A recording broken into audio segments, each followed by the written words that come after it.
શ્રી સદગુરુદેવ માનવ મહિમા ભાગ 234। હે માનવ, આ જુઓ તો ખરા અવતારી દેહધારીના કપટ।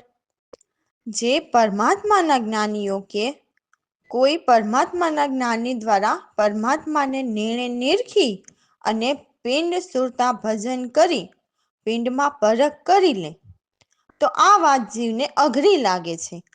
જ્યારે અવતારીની વાતો, જે સાવ આંધળી વાતો અને પિંડમાં ગોતવાની અઘરી વાતો જીવને સહેલી લાગે છે। જે આવીને ગયા તેની વાતો સહેલી લાગે છે અને જે પ્રગટ પ્રભુને નિર્ણય નિરખી અને પિંડમાં પરખ કરવું અઘરું લાગે। જે પ્રગટ પ્રભુને નિરખી પિંડમાં પરખ કરો તો આ દ્વૈત ભાવ એટલે અવતારી દેહધારી અને વિદેહી પરમાત્માનો દ્વૈત ભાવ પણ જતો રહે। અને આંધળા ભક્તિ કરશો તો વધારે ને વધારે ભયમાં જિંદગી ગુજારીને માનવદેહ ખતમ થઈ જાય। તો જીવને નો થવાય નિર્ભય કે નો પામી શકો નિર્ભય પદને। અને 84 લાખ યોનિમાં પાછું ફરવા જવાનું। એટલે જે સીધા પિંડમાં ગોતવા મોકલે તેને તમો નહીં છોડો તો તે નક્કી 84 લાખ યોનિમાં ફેરવશે। એટલે પરમાત્માના જ્ઞાનીઓ જોયા જાણ્યા વગર યોગ સાધના કે તપ કરવાની ના પાડે છે। જો કે ઋષિઓ, મુનિઓ કે તપસ્વીઓ આ ભેદુ પુરુષ પરમાત્માનો ભેદ જાણતા નથી। તો હે માનવ, વિચારો, તમારે જન્મ મરણ મટાડવું હોય અને 184 માંથી મુક્ત થવું હોય તો કેટલાને છોડવા પડશે તે વિચારો, મનન કરો, રામ ભરોસે। તો અમારા સદગુરુની વાણીમાં એમના શિષ્ય સદગુરુને કહે છે કે હે ગુરુદેવ, અમે સવારે નિત્ય બ્રહ્મ મુહૂર્તમાં જાગીને સૌથી પહેલા રામ નામ લઈને કામ કરવાની શરૂઆત કરીએ છીએ। હે ગુરુદેવ, શુદ્ધ ભાવથી તમારું ધ્યાન ધરીએ છીએ અને બસ એક તમારું શરણું જ માગું છું। હે પ્રભુ, મારે બીજું કંઈ નથી જોઈતું। હે પ્રભુ, તું જ આવાજ એટલે તું જ બધું આપનાર અને તું એનો અંજામ એટલે તું જ એનું પરિણામ છો। કેમ કે આ પૃથ્વીલોક ઉપર સૌથી મહાન જો હોય ને તો પરમાત્માના જ્ઞાની, જેને સંત કહેવાય છે। કેમ કે એ પૂરા વૈરાગી, એક પણ આશા વિના રહે છે, એટલે એ ઈશ્વર સમાન છે। પરંતુ એ તો કોઈ એવા સંતોના શરણા લ્યો તો એવા પરમાત્માના જ્ઞાની સદગુરુના શરણે રહેતા જીવને અનુભવતા ખ્યાલ આવે છે કે સંત પુરુષ શું હોય છે। હે માનવ, જેમણે જ્ઞાની સદગુરુ જેવા સંતોને ધાર્યા તે ભવસાગરનો કિનારો પાર ઉતરી ગયા। એટલે એવા સદગુરુને કહે છે કે તું હું જે કરે છે તેનો અંજામ એટલે એમનું પરિણામ પણ તું જ છે। તો જે સાચા ભાવથી સદગુરુને ભજતા હોય તે ક્યારેય સદગુરુના સત્કાર કરતા નથી ભૂલતા। એટલે સત્ય જ્ઞાની સદગુરુ પર એટલો વિશ્વાસ આવી જાય છે અને કહે છે કે હે ગુરુદેવ, અમે એટલા મહાન બનીએ કે તમારા જ્ઞાનનો પ્રચાર કરવા માટે જાણે અમે ગગન પણ ચૂમીએ, એટલે ગગન સુધી પહોંચીએ એટલા મહાન બનીએ। એટલે શબ્દ સુરતાથી ગગન ચૂમવાની વાત છે અને મહાન બનવું એટલે જગતમાં મહાન બનવાની વાત નથી કે લોકો વાહ વાહ કરે એવી વાત નથી। આ વાત તો સદગુરુના ગુણલા ગાઈ શકીએ એવા મહાન બનવાની વાત એટલે નીડર અને સાહસી બનવાની વાત છે। હે પ્રભુ, તમારાથી જ સાંજ સવાર થાય છે। તું ધારે તો સૂર્યનો પ્રકાશ ફેલાવી શકે છે, ન ધારે તો સૂર્યનો પ્રકાશ નથી ફેલાતો। તું ધારે તો ચંદ્રના અજવાળા કરી શકે છે, તું ન ધારે તો ચંદ્ર પણ નથી દેખાતો। જે છે તે સર્વ તારા જ હાથમાં છે। હે પ્રભુ, તું ધારે તો સૂર્ય ચંદ્રને નીચે પણ લાવી શકે છે અને તું ધારે તો ધરતી પરના વૃક્ષોને સ્તંભાવી રાખે છે। એટલે હલતા ચલતા સ્થિર કરી શકે છે, પવનને પણ રોકી શકે, જળના તરંગો પણ ઉઠતા રોકી શકે છે. એટલે આ પૃથ્વી ઉપર એવા જ્ઞાનીઓ ઈશ્વર સમાન છે. તો અર્થ થાય છે કે આવા પ્રભુના શરણે રહેતા દાસલાલ કહે છે કે હે સદગુરુ, અમે નિત્ય સવારે જાગતાની સાથે જ તમને યાદ કરીએ તો રાત્રે સૂતા ત્યાં સુધી સતત આંખે પહોર તમને યાદ કરીએ. ઊંઘમાં ભલે સ્મરણ ન કરીએ, પણ હે પ્રભુ, તમે અમારા દિલમાં જ રહો છો. જય સદગુરુદેવ. સવાર સાંજ રામો નામ લઈને કરીએ કામની શરૂઆત. પ્રભુ અમે કરીએ કામની શરૂઆત.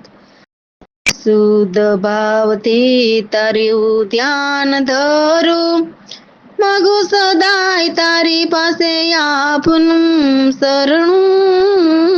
તુજસે આવાજ તુજસે અંજામ પ્રભુ.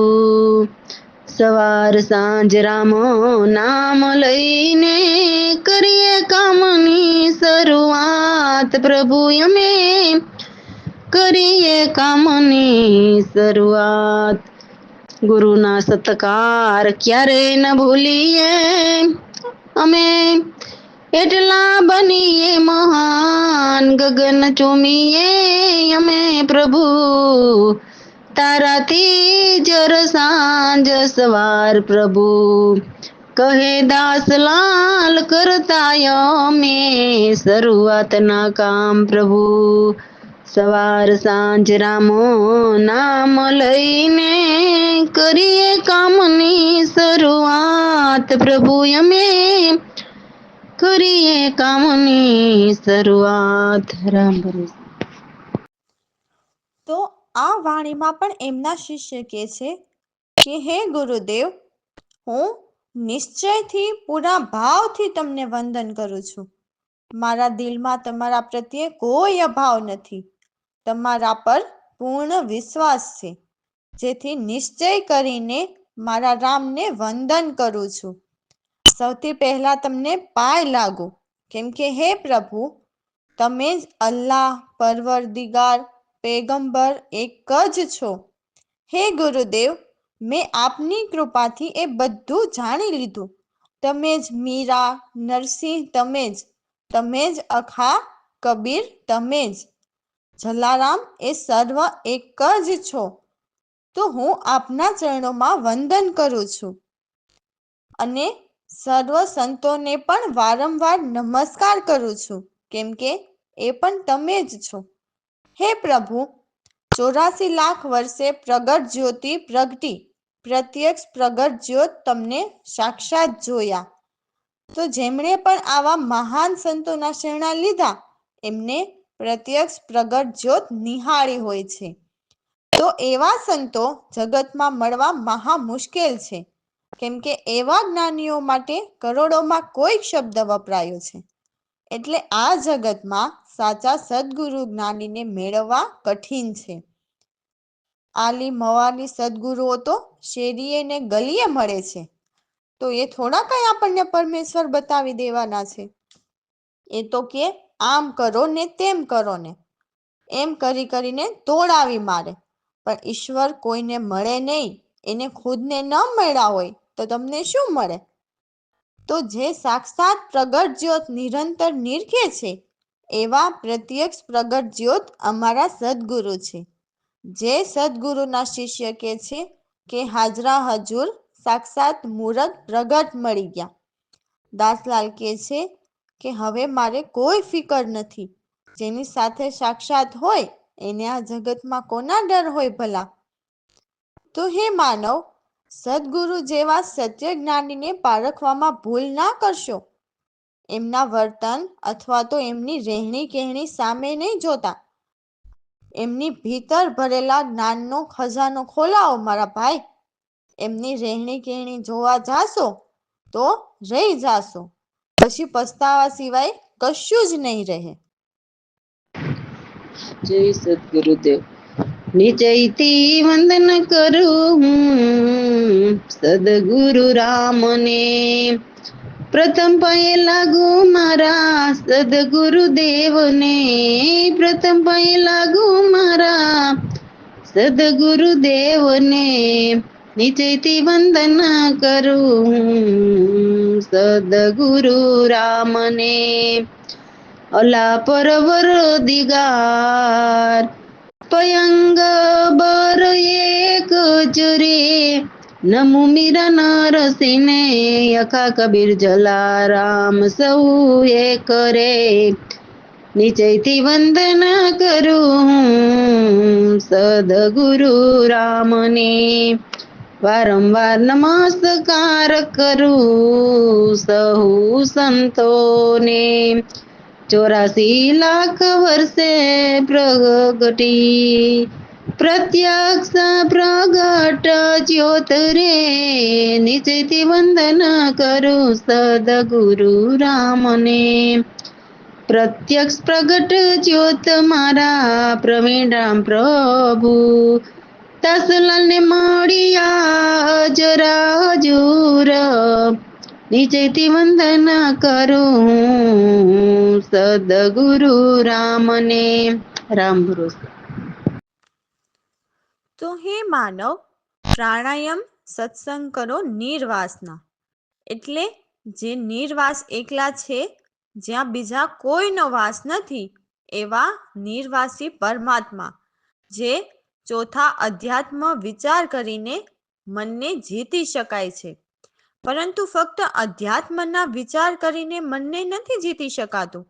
તેના માટે સૌથી પહેલા સત્ય જ્ઞાની સદગુરુના શરણા લેવા, કેમ કે સત્ય જ્ઞાની સદગુરુ જ ચોથા પદે રહેતા નિર્વાસ પરમાત્માના જ્ઞાન જાણે છે. તો સદગુરુ શરણે રહીએ તો સદગુરુ પરમાત્માને પામવાની રીત, જે શબ્દ સુરતાનું ભજન શીખવે છે. તો શબ્દ સુરતાનું ભજન કરતા મન કાબુ મારીએ છે. જો આપણા મન નિશ્ચયથી મક્કમ હોય તો પ્રાણાયામની ક્રિયા અતિ કઠિન થાય, એટલે મજબૂત બને. તો ભજન કરતા ધીમે ધીમે સારી વાસના છૂટે. તો જેમ જેમ વાસના છૂટતી જાય તેમ તેમ નાડીઓ અને મન શુદ્ધ થતું જાય, તેમ મન સ્થિર થતું જાય છે. આ આખું જગત તૃષ્ણા અને દુર્જનથી ભરેલું છે, કેમ કે કોઈ જીવ બીજા જીવનું ભલું કરવામાં ખુશ નથી, પણ ગમે તેમ કરીને પોતાનું ભલું થવું જોઈએ એવા ભાવવાળા જીવો હોય છે. તો અમારા સદગુરુ કહે છે કે મન મોહની શાંતિ તે વેદાંત. તો જુઓ, વેદાંત એટલે સંતોની ભાષામાં વેદાંત શબ્દનો અર્થ થાય છે સદગુરુએ આપેલ રામ નામનો શબ્દ, કેમ કે રામ નામનો શબ્દ મન મોહની શાંતિ કરાવે છે. અને સત્સંગ એટલે સત્ય પરમાત્માના સંગ જેવો માનવ માટે એના જેવો બીજો કોઈ ઉપાય નથી. જેની ભક્તિ કરતા સહજ, તે ભક્તિ કરતા સહેજે મન વશ થાય છે. તો અમારા સદગુરુ તેમના શિષ્યને કહે છે કે મન વશ કરવાનો સાર તમને કહ્યો. તો પરમાત્માના વિજ્ઞાનથી શ્રવણ, મનન અને નિધિધ્યાસન કરીએ તો મન અને મોહથી શાંતિ મળે, એટલે મન સ્થિર થાય અને કોઈ પણ જાતનો મોહ પણ ન રહે. તો આ જગતમાં સંતના સંગ કરવા સિવાય બીજા કોઈનો સંગ કરવા જેવો નથી. સંતના સંગમાં રહેતા મન સહેજે સ્થિર થાય, કેમ કે સંતોના મન સ્થિર હોય છે. એટલે તો કહે છે ને કે જેવો સંગ તેવો રંગ. તો આ સર્વસાર છે તે અમારા સદગુરુએ તેમના શિષ્યને કહ્યો છે. જય સદગુરુદેવ.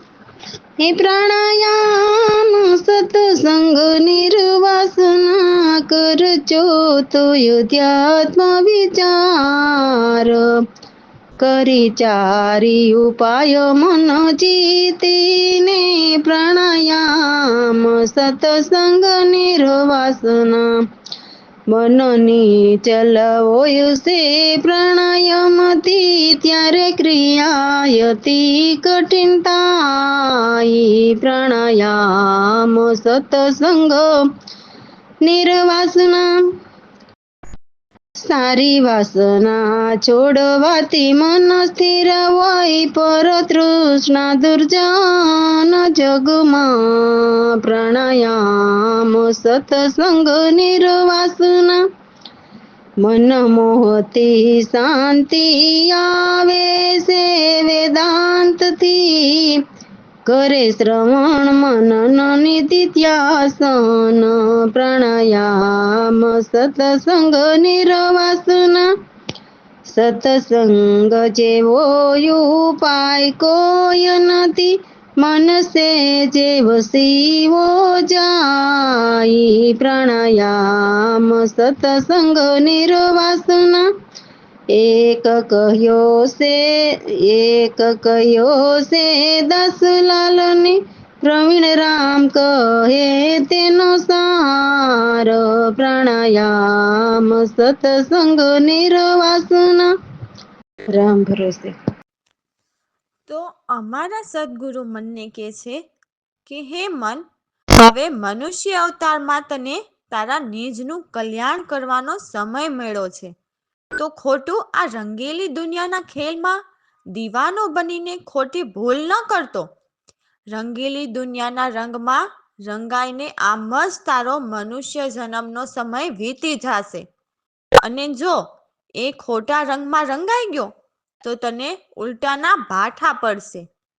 જેમ આમ જ અનેક જન્મોથી હરણની જેમ મેરુ વંશ સ્થળમાં ભટકતો રહ્યો, તો એ તો આ બધું રંગેલું તે ભ્રમ જ છે. તો એમાં દોડવાથી ટાટિયા તૂટી જશે. જો કે આ શરીર જ પતી જશે, પણ કંઈ વળશે નહીં. તો હે જીવ, બની શકે તો એક પરમાત્માના રંગમાં રંગાઈ જવા માટે દોડ, નહીં તો બીજે દોડવાનું રહેવા દે. બીજે દોડવાથી તારું ક્યારેય ભલું થશે નહીં. એમ ખોટે ખોટા સાચી ખબર વિના દોડ્યા કરીશ તો તારી પ્યાસ ક્યારેય નહીં મટે. કદાચ લાખો કરોડો તો શું, પણ 84 લાખ ખાણી તો વીતી જ જશે. પરંતુ યુગોના યુગ પણ સાચી ખબર વિના ગોથા ખાવામાં જ જતા રહે છે. તો હે મન, તું મહાન બનીને ફરે છે તો શું આમ જ ભટકતો રહીશ અને સત્ય જ્ઞાન નહીં જાણી શકે કે પરમાત્માને નહીં પામી શકે? તો શું તું ભોઠો નહીં પડે? એટલું ખાસ ધ્યાન રાખવું કે જોજે, આપણો કાયમીનો આનંદ આપણે જાતે કરીને અભિમાનથી ભૂલ કરવામાં ખોયો. તો સિંહ પણ ક્યાં જઈને પડ્યો? તો કે બકરાના ટોળામાં. તો બકરા ભેગો રહીને બે બે બે કરવા લાગ્યો. એટલે કહેવાનું તે થાય છે કે કેવો વીર સાહસી હોવા છતાં ઓલા પાખંડીઓ જે વેદ, ગીતા જ્ઞાન કે ઉપનિષદની વાત વાંચીને સંભળાવે તેમાં હાયે હા કરવા લાગ્યો. પરંતુ એ પાખંડીને એક સવાલ ન કર્યો કે જે વેદ કે ગીતા જ્ઞાનની વાત સંભળાવે છે તે કૃષ્ણની ગીતા છે. તો એ કૃષ્ણએ અવતાર ધરીને આવ્યા હતા અને એમને જ જીવ પૂજે એવા કામ કરીને જતા રહ્યા. તો એ ગયા ક્યાં એ એમને બતાવો. તો આવું કોઈ એવા પાખંડીને સવાલ નથી કરતા અને આંધળે આંધળી વાતમાં હાયે હા કર્યા કરે છે. તો શું કહેવાય? સિંહ થઈને બકરાની વાત માની ગયો એવું જ ને? બકરા બે બે બે કરવા સિવાય બીજું વધારે શું જાણે? તો હે કુકર્મી મન, ખોટા કુકર્મો કરીને હવે સત્ય જ્ઞાની સદગુરુના જ્ઞાનના સુખ સાગરમાં આવીને, એટલે સત્ય જ્ઞાની સદગુરુના શરણે રહીને કુકર્મની બેડીઓ તોડો અને એવા સત્કર્મ કરો કે જેમાં પાપ કે પુણ્ય કશું જ ન લાગે. એવા કર્મ ધર્મથી ન્યારા બનો. હે મન, હવે તો સમજ, 1,84 ચક્કર ફેરા ફર્યો તો શું પામ્યો? બસ પશુ અને ગધેડા જ બન્યો ને? એટલે ખોટા પાખંડીઓના કામ જ ઢહળવામાં રહ્યો ને? ઘરે ઘરે ભીખ મંગાવે એવા કામ કરી કરીને અનેક ગણો પાપમાં પડ્યો. કેમ કે એવા ધુતારાઓ માટે તમારે ભીખની ઝોલીઓ ભરીને ધરવી કે જાણે સુખ મળી જવાનું હોય. એ તો એના મોજ શોખ માટે તમારી પાસે ભીખ મંગાવે અને તમે એ ભિખારી પાસે સુખી થવાની આશામાં ગધેડાની જેમ કામ કરતા રહો તો શું થયું? પશુને ગધેડા જ ને. તો આ સંસાર, આ જગતના પ્રસાર એ એક ઉલટું વૃક્ષ છે. તો તેને તમે છોડો. તો હે મન, મગરૂડી તોડો. એટલે મનનું કહ્યું રેવા દે અને કોઈ સત્ય જ્ઞાનીની વાત માનીને મનની વાત પલમાં તોડો, જેથી તારું ભલું થશે. એટલે પશુ કે ગધેડા નહીં બનવું પડે. તો અમને અમારા સદગુરુ પૂરા જ્ઞાની મળ્યા, જેથી એવા સત્ય ગુરુજીના શરણે ચિત્ત જોડીને પશુને ગધેડા બનતા મટ્યા. તો હે માનવ, જ્ઞાની સદગુરુને પામીને ધન્ય ધન્ય બની જાશો. તો તમે ગુરુચરણમાં ચિત્ત જોડો. અમારા સદગુરુ પ્રતાપે એમના શિષ્ય કહે છે કે અમારા સદગુરુના ચરણે રહીને ચેતન એટલે પરમાત્માના નામની અમે ચાદર ઓઢી. તો મનુષ્ય અવતારનો અવસર સફળ થયો. અમે તો અમારા સદગુરુ કૃપાથી ચેતન ચાદર ઓઢીને ભવ પાર ઉતરી ગયા. એટલે અનુભવથી ખાસ કહું છું કે હે માનવ, અણમોલ મનુષ્ય અવતારનો અવસર ચૂકશો નહીં. રામ ભરોસે. હે દીવાના હવે ન કર મોડું પડશે તને ભાઠા ભટક્યો મૃગ મેરું સ્થળમાં બની શકે તો દોડો. હે દીવાના હવે ન કર મોડું પડશે તને ભાઠા પ્યાસ એથી નહીં મટે રે પડી ગયો ભોઠો. આપણો આનંદ ભૂલમાં ખોયો જેમ સિંહવન ગયો બકરા બેડો. હે દીવાના હવે ન કર મોડું પડશે તને ભાઠા સદગુરુ એક સહાયક તારો પાંડો ભ્રમનો તોડ્યો. સુખ સાગરમાં આવી કુકર્મની હવે બેડી તોડો.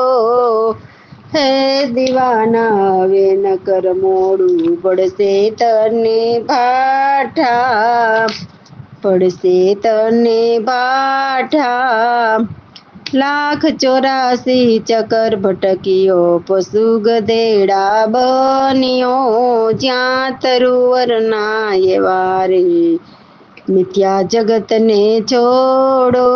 હે દીવાના હવે ન કર મોડું પડશે તને ભાઠા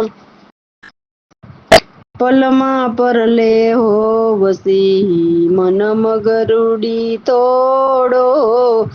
પ્રવીણ રામ ગુરુ મળ્યા પુરા ચિત ચરણોમાં જોડો.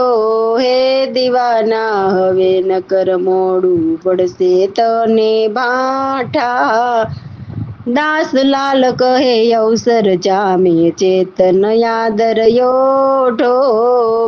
દાસલાલ કહે અવસર જામે ચેતન ચાદર યોઢો. મેં તો યોઢી ચેતન ચાદર યોઢી ઉતર્યા ભવપાર. હે દીવાના હવે ન કર મોડું પડશે તને ભાઠા. રામ ભરોસે.